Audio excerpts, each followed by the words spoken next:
pernah main basket atau senang basket atau paham basket walaupun nggak main, itu ada istilah pivot. Jadi pivot itu memang diambil dari istilah main basket. Jadi satu posisi di mana si pemain basket itu nggak dianggap fold atau double gitu ya, bawa-bawa bola basket, dia bergerak-gerak. Ketika satu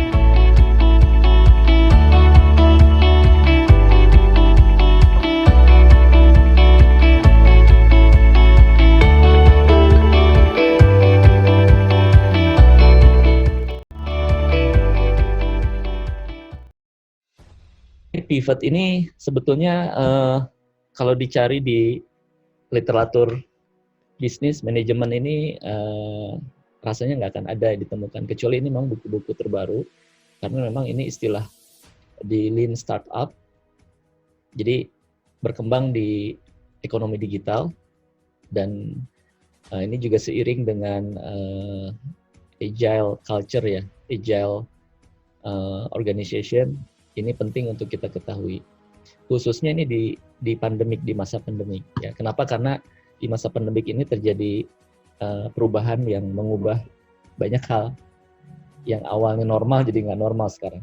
Nah, saya mungkin mau mulai dari sini dulu. Ini memang bahasan berbau bisnis gitu ya, tapi bisnis itu kan ujung-ujungnya juga ketemu dengan konsumen, market, manusia juga. Jadi proyek-proyek sosial pun harusnya itu objeknya manusia, dan itu manusia yang sama yang juga menjadi objeknya bisnis gitu. Jadi penting bagi kita para pegiat sosial ini juga untuk memahami karakter konsumen, karakter pasar yang memang pengaruh ekonomi ini cukup signifikan ya dalam membentuk perilaku mereka. Jadi dalam bisnis itu, ini yang berkembang beberapa tahun terakhir itu ada namanya VUCA. VUCA itu singkatan dari volatility, uncertainty, complexity, ambiguity. Ya kalau diterjemahkan mungkin ke dalam bahasa Indonesia ya, volatility itu adalah fluktuasi gitu ya, ketidakmenentuan, bisa turun naik, volatile ya, sangat dia bisa berubah dengan sangat cepat. Kemudian ada uncertain, serba nggak pasti. Seperti sekarang para negarawan ya, para politisi maupun para ekonom tuh ngelihat semester 2 ini serba nggak pasti. Beberapa memprediksi ya di paruh kedua tahun 2020 ini akan terjadi PHK besar-besaran. Sampai 5 juta orang tuh akan kehilangan pekerjaan. Ini efek dari resesi karena Indonesia kan sudah minus 5 ya. Negara-negara lain tuh sudah double digit sampai minus 20. Inggris juga kemarin baru menyatakan secara teknikal itu resesi ya. Jadi serba nggak pasti. Nah, kita pun kalau bikin sesuatu ini harus bisa melihat potensi ketidakpastian.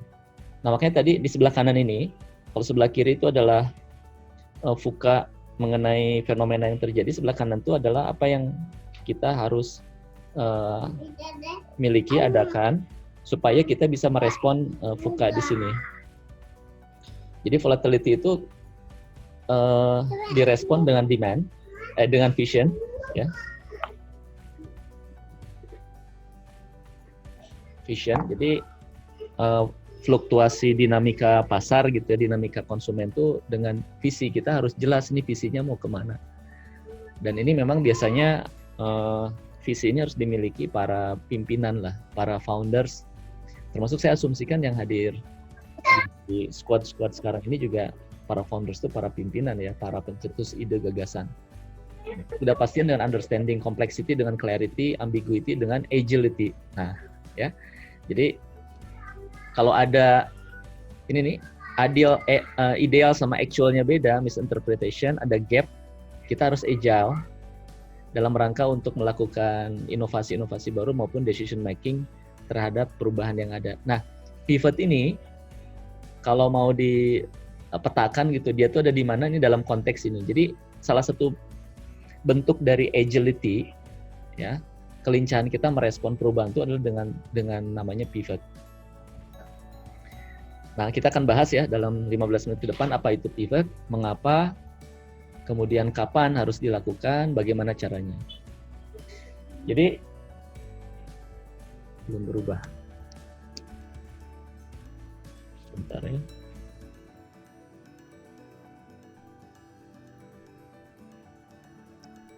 Ini slide saya yang basket ini muncul nggak? Sebentar. Hah? Muncul. Ya. Jadi kalau yang pernah main basket atau senang basket atau paham basket walaupun nggak main, itu ada istilah pivot. Jadi pivot itu memang diambil dari istilah main basket. Jadi satu posisi di mana si pemain basket itu nggak dianggap fold atau double gitu ya, bawa-bawa bola basket, dia bergerak-gerak ketika satu kakinya diam. Tapi kalau dia dua kakinya diam, bergerak, itu double namanya kan, itu pelanggaran. Nah, dalam inovasi atau bisnis pun sama begitu. Jadi pivot itu not necessarily sama dengan change. Jadi ini sebuah perubahan yang spesifik gitu, atau special kind of change. Mengapa? Karena ini nih, yang tidak berubah itu adalah visi bisnis atau visi project atau core activity atau core bisnis dari projectnya. Tapi kita merubah haluan gitu ya, asalnya ngadep depan jadi ke belakang, ngadep kiri ke kanan, tapi ada satu pijakan yang dia nggak berubah. Jadi ini perubahan yang tidak berubah. Jadi perubahan yang dilakukan berubah, tapi ada satu tumpuan yang dia tidak membuat tidak berubah. Jadi untuk memahaminya bisa diilustrasikan dengan kayak pivot di dalam basket. Nah biasanya nanti yang akan diubah itu adalah produk modelnya, sama ada namanya itu engine of growth, mesin pertumbuhan yang baru. Nah mengapa harus pivot? Biasanya kita itu mau melakukan sesuatu kalau ada benefit yang mau kita dapatkan. Kita mau melakukan ibadah karena ada surga. Tapi kita juga mau melakukan ibadah karena takut ada neraka gitu, takut masuk neraka. Itu kan at-targhib wa tarhib itu begitu ya konsepnya. Nah sama, kalau kita mau ngelihat pivot ini ya harus tahu dulu kalau nggak pivot apa yang akan terjadi. Ini dalam buku 50 Examples of Corporation that Failed to Innovate, 50 perusahaan besar yang mereka gagal berinovasi. Itu kasus Kodak pertama. Jadi Kodak itu udah mati sekarang. Rasanya sih dia udah bangkrut ya, karena udah nggak ada juga. Kenapa? Karena dia gagal ya, atau dia tidak melakukan perubahan. Jadi Kodak ini kan di zamannya dulu core bisnisnya di roll film ya. Jadi padahal yang menemukan digital kamera pertama kali itu adalah orang Kodak. Orang bejo minum. Ini ada yang agak terganggu saya. Mohon di mute ya. Mohon yang baru join di mute. Nah Kodak ini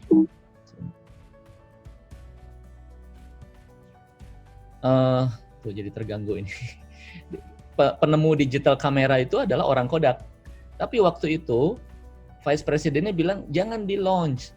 Kenapa? Ini bisa makan penguasaan pasar kita gitu ya.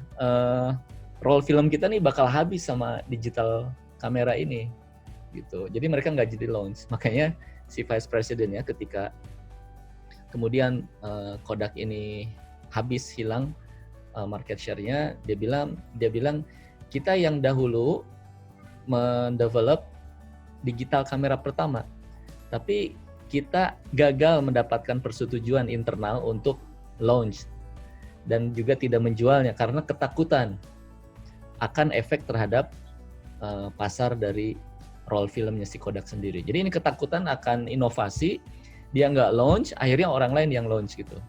Sama kita juga sekarang kalau nahan-nahan ada satu ide kita nggak launch gitu ya. Ini masalah waktu aja. Kita yang launch atau orang lain gitu ya. Apalagi kalau itu kebaikan ya jangan ditunda-tunda gitu. Nah yang kedua Nokia itu sekarang udah hilang, bisa dikatakan nggak sama sekali walaupun masih ada ya, tapi benar-benar nggak terdengar lah. Kenapa? Karena mereka gagal mentransformasi pengalaman pengguna telekomunikasi yang sudah berubah dari keyboard ke touchscreen. ya. Jadi waktu itu sebetulnya yang menghancurkan pasarnya Nokia itu adalah ketika di tahun 2007 Apple yang core bisnisnya adalah komputer, ya, personal komputer itu meluncurkan iPhone. Jadi mobile phone pertama yang mengintegrasikan antara suara, data, kemudian experience, banyak hal ya, internet, musik dan sebagainya. Nah, jadi ketika tahun berikutnya dia barulah masuk ke Android, tapi it's too late, telat. Makanya salah satu penyebab kegagalan itu adalah keterlambatan. Kalau kita sering telat, biasanya agak susah untuk sukses, gitu ya. Saya harus sampaikan itu. Apapun telat dalam bisnis, kesalip sama orang, telat dalam misalkan hadir kuliah di kelas ya ilmunya nggak dapat yang awal-awal.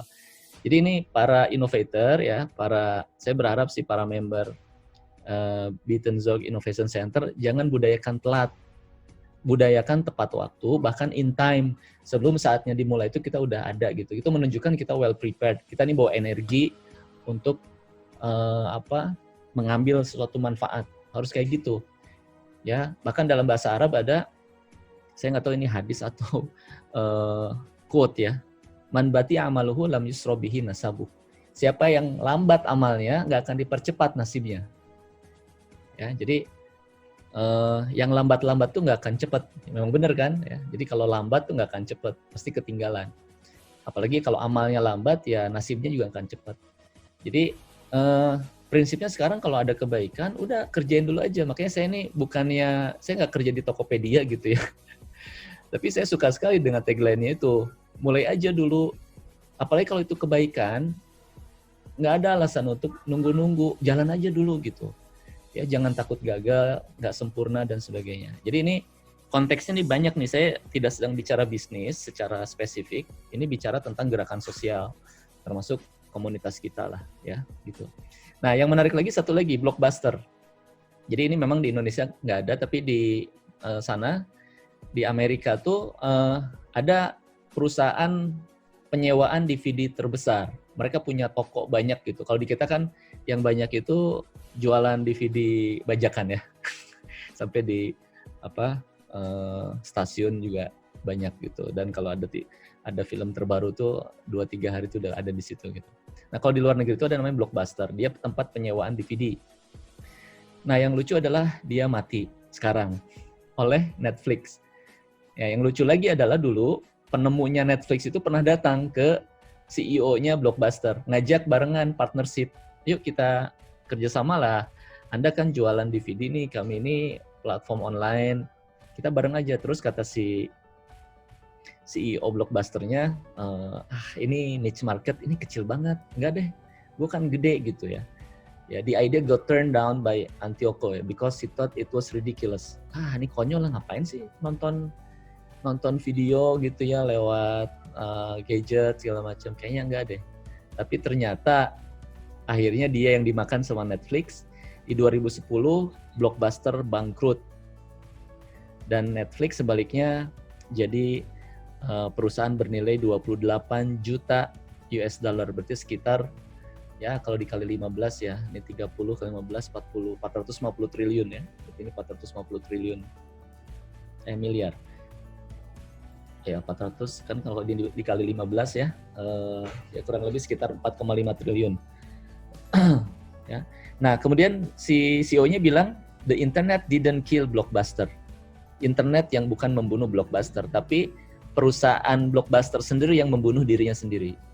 Karena apa? Dia tidak melakukan perubahan.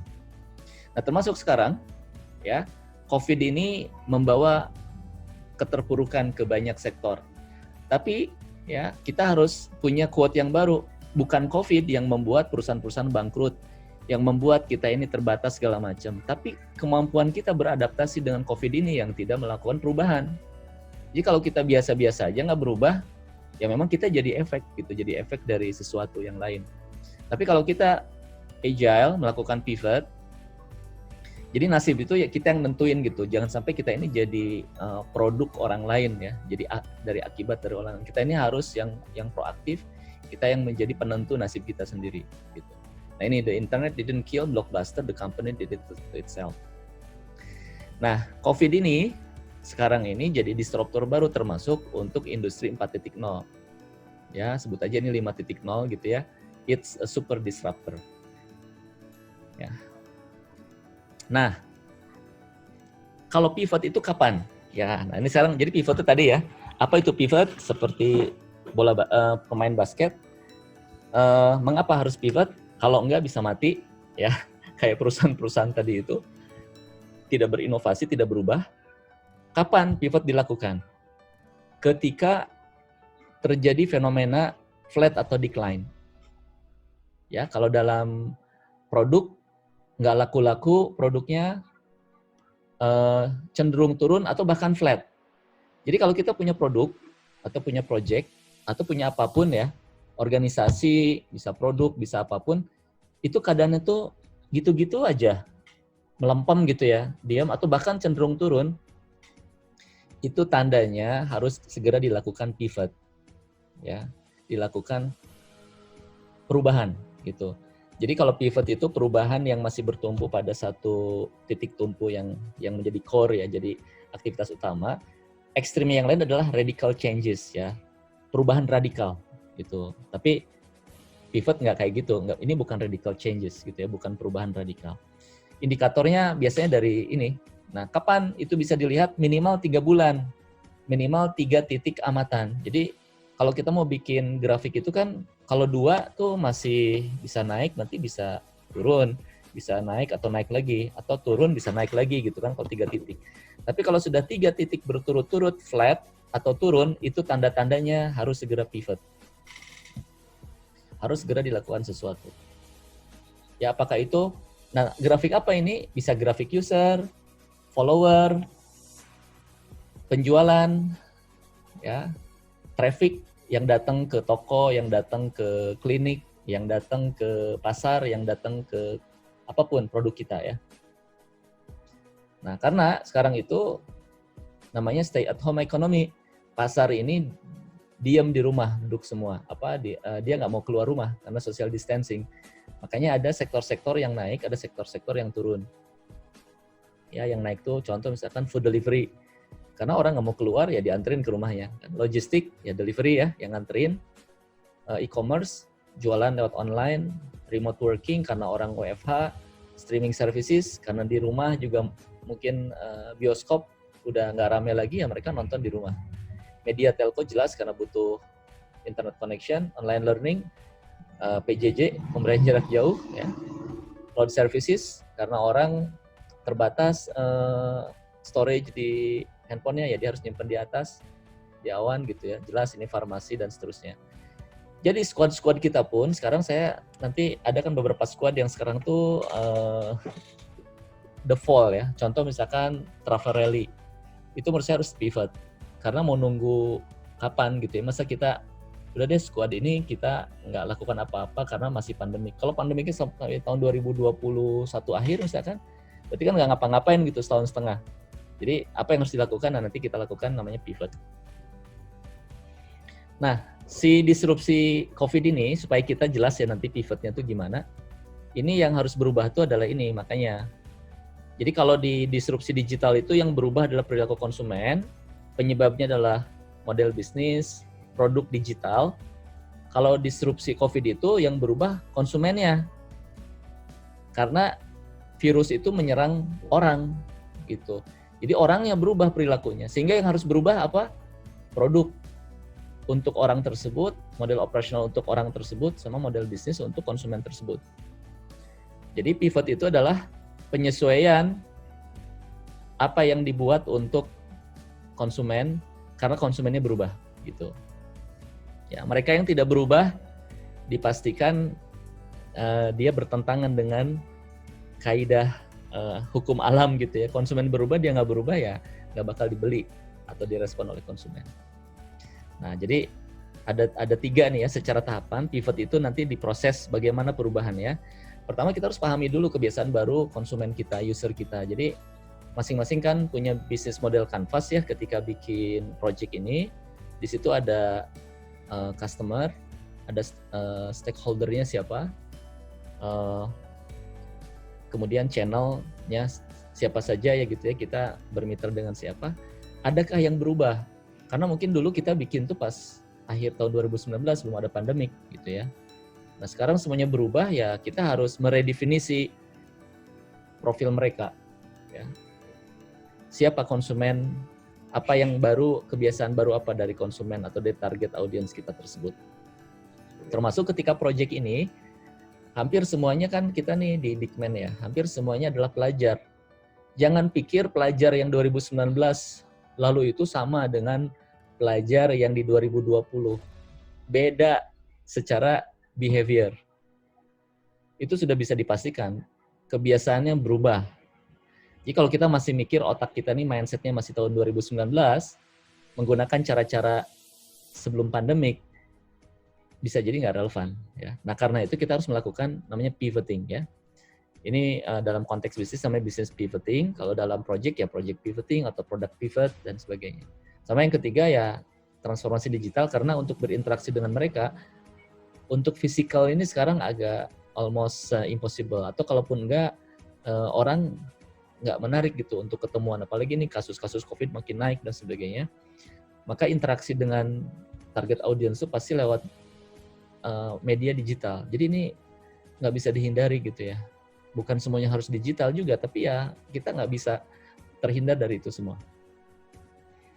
Ya, nah tetap kalau kita bikin produk tentu jangan asal.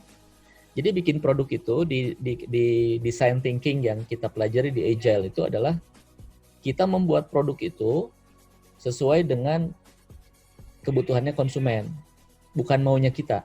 Ya ini berkali-kali nih di beberapa kali coaching saya sampaikan, jangan menurut kita gitu. Saya mau pengen kayak gini, bikin gitu, begini. Kita harus design thinking tuh menggunakan kepalanya user kita, apa yang mereka butuhkan, apa yang mereka hadapi dengan masalah-masalahnya, baru kemudian kita pikirkan solusi untuk masalah itu. Maka setiap produk yang menjadi solusi atas masalah, itu bisa dipastikan ya, secara konsep tuh pasti akan sukses. Kalau dia merupakan solusi atas masalah. Karena orang tuh nggak mau bermasalah, dia pasti cari solusi. Ketika kita, produk kita ini menyelesaikan masalah mereka tuh pasti, boom, akan sukses gitu ya. Jadi, masalah apa di kebiasaan baru konsumen itu? Makanya untuk pelajar ya, mahasiswa, kita harus lihat kebiasaannya sudah berubah, mereka juga nggak kuliah, nggak ke sekolah. Kebiasaan mereka tuh sekarang ngapain sih gitu? Terus mereka punya masalah apa dalam kebiasaan baru tersebut? Kemudian ya baru kita apa ya, kita bikin produk deh sesuatu untuk menyelesaikan masalah tersebut.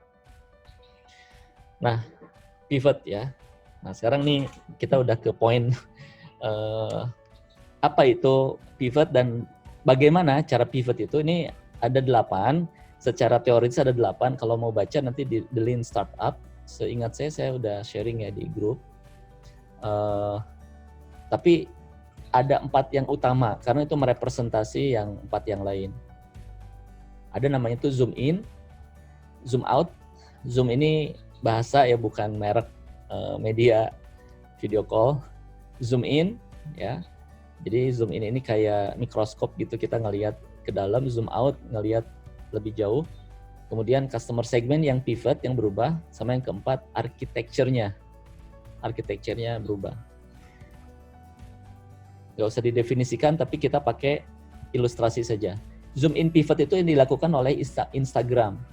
Jadi jangan pernah berpikir ya, semua produk-produk yang sekarang terkenal tuh, itu mereka sejak awal sudah sukses. Tidak.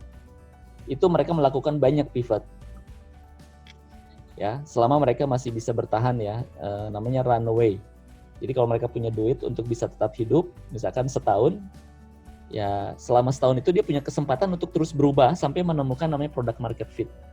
Sampai si produk itu nyantol sama marketnya, sama target audience-nya. Nah selama itu dia harus terus mencari cara supaya tidak flat, tidak decline, tapi naik, tumbuh.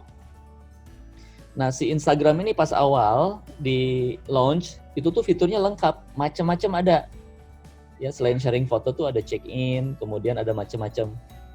Nanti mungkin bisa dicek ya, Bourbon ini mungkin nanti bisa di googling itu kayak gimana sih dulu pas awal.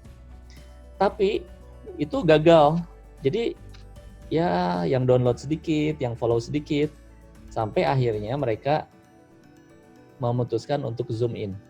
Udah kita mah urusan foto aja deh, gitu ya, sharing foto aja. Jadi fokus. Nah ternyata itu relevan bagi user. Dia gede sampai akhirnya besar, seperti sekarang sampai akhirnya dibeli sama Facebook. Ya Facebook tuh biasanya mengakuisisi yang lain tuh karena bisa jadi dia melihat itu ancaman, atau kedua itu bisa jadi sinergi. Ya akhirnya dijual lah Instagram ini ke Facebook. Itu contohnya zoom in ya. Jadi sekarang teman-teman lihat lagi produknya nih, ini kebanyakan nggak orang tuh jadi bingung, terus jadinya tuh males gitu ya pakai. Nah kalau itu terjadi, maka kayaknya coba di streamline gitu, mana yang paling mendingan sedikit tapi kepake daripada banyak bingung user. Saya dulu pernah ikutan training periklanan gitu ya, yang ngisi My Clearly, itu pakar advertisement dari New York. Dia bilang gini, iklan yang bagus tuh adalah seperti kita kalau mau ngasih bola tenis ke orang lain, jadi satu orang tuh, ada 2 orang, kita ngelempar 5 bola tenis bebarengan ke orang itu, dilempar semua, itu bisa jadi kalau 5 bola atau 10 bola dilempar sekaligus, nggak ada satupun yang ketangkap sama lawan main kita. Karena dia banyak kan, wah nggak ketangkap satupun. Tapi kalau dilempar satu-satu, ya lempar satu, tangkap, lempar satu, tangkap. Nah dalam komunikasi pun begitu, dalam produk gitu. Kalau kebanyakan, malah nggak ada satupun yang ditangkap sama user.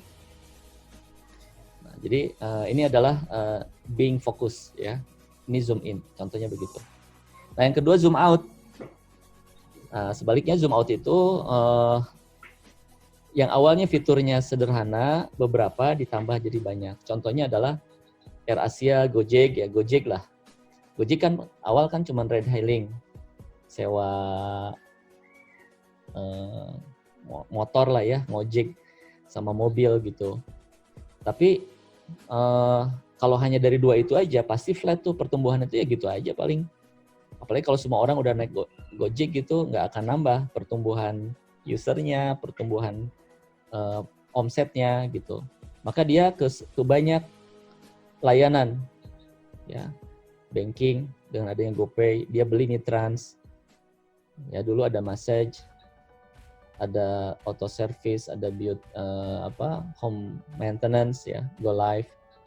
Bahkan sekarang dia ada video streaming namanya GoPlay. Karena dia tahu pandemik ini orang banyak nonton gitu.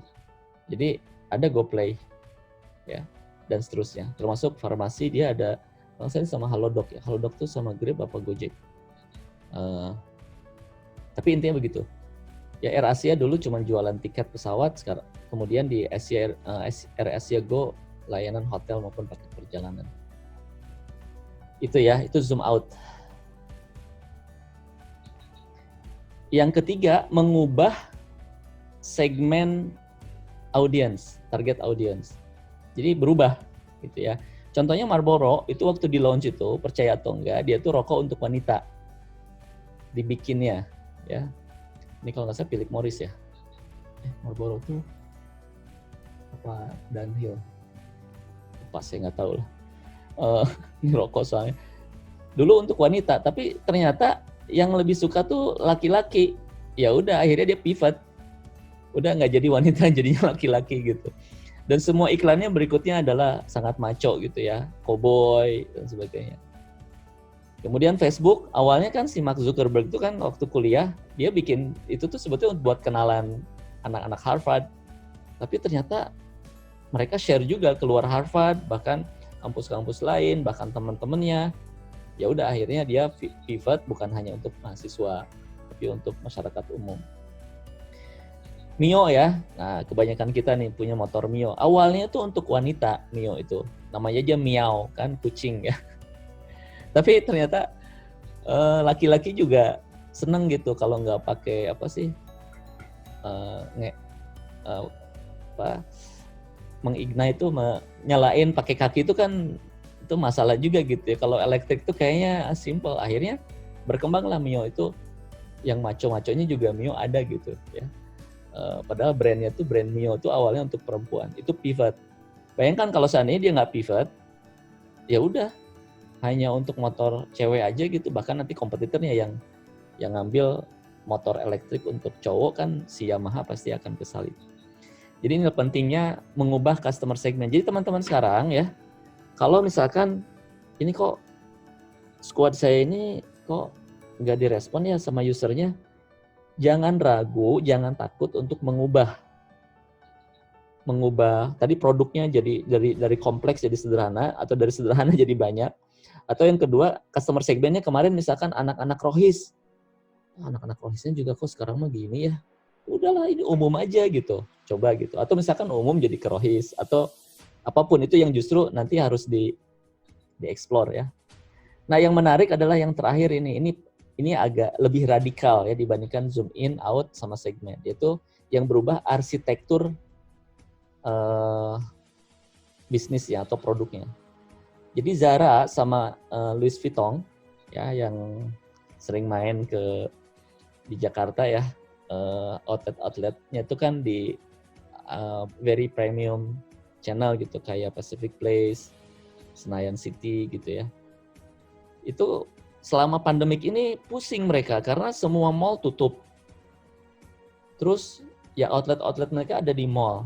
Ya pasti itu zero revenue gitu, nol, nggak ada omset sama sekali. Tapi mereka lihat, nggak malu bikin masker mereknya Zara sama Louis Vuitton. Jadi ya udah mereka karena fashion, urusannya sama kain, yang biasanya bikin jas gitu ya, blazer, ya udah bikin kainnya dibikin masker aja, tapi ada mereknya Zara sama LV.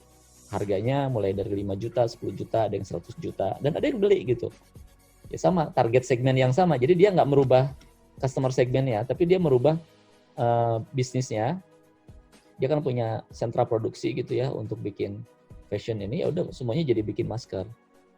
Ya. Nah, termasuk ini Ismaya Group nih, customer saya dulu pas awal-awal tahun tuh bikin surat, dia menutup seluruh restorannya. Jadi restorannya macam-macam nih. Restoran premium semua. Kita juga bingung nih ngapain nih orang pada tutup. Tapi ternyata itu keputusan tepat. Karena sampai bulan ke-7, ke-8 sekarang pandemik ini jalan. Kebayang kalau dia nggak tutup restoran, wah itu berdarah-darahnya benar-benar. Ya. Minusnya itu cash flow-nya pasti akan minus banyak. Jadi semakin ditutup lebih cepat waktu itu keputusan benar. Dan dia mengubah, jadi chef-chef terbaiknya itu dia nggak pecat, tapi dia bikin namanya Yummy Box. Ya. Ini catering premium. Jadi masyarakat tetap kan yang segmen premium ini, jadi dia customer segmennya sama, tapi beralih yang biasanya dine in, datang ke restoran, beli online. Baik, itu ya teman sekalian. Jadi pivot itu kayak main basket, berubah, teorinya bisa lebih spesifik, atau lebih generik, atau lebih variatif, kemudian segmennya yang berubah, kemudian arsitekturnya yang berubah, tapi core-nya tetap gitu ya.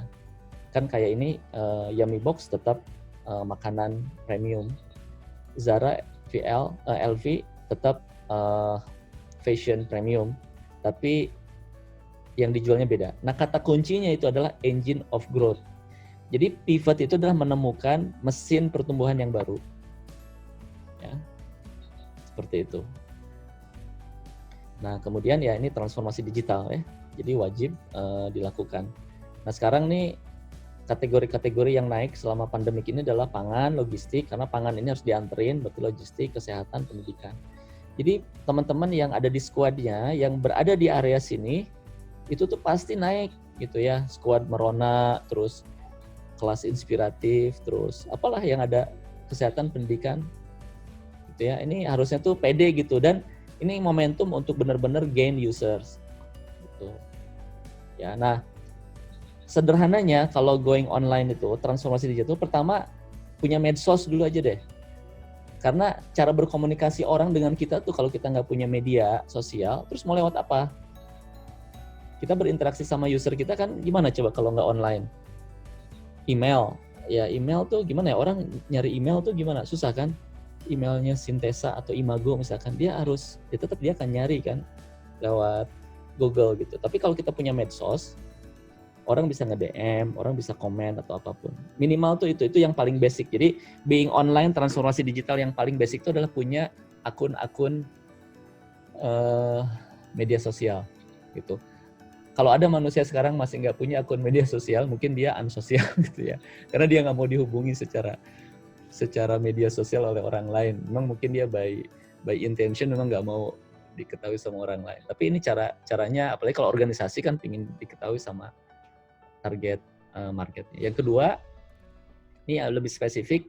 Kalau ini medsos tuh punya pakai platform orang. Yang kedua tuh landing page itu punya kita sendiri.